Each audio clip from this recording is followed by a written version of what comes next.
ပတ်တာတလွဲစီပြီးရိုက်ခွဲနေမှာအဲ့ဒီမှာဒီမှာ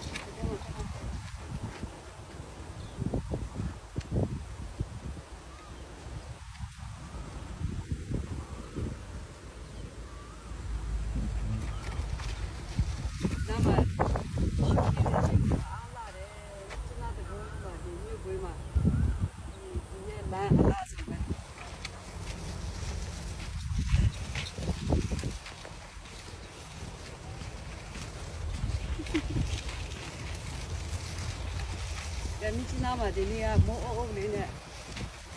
ရန်ကောင်းကြိတ်လို့တအားအဆင်ပြေတဲ့အရာဒီတူပဲဒါပေမဲ့အမတော့အမြဲတမ်းမိုးအုပ်လည်းမဲနေတာပဲအခုတော့အသားရချောကလက်ရောင်ဖြစ်သွားတော့ပါကောင်းကြိတ်လို့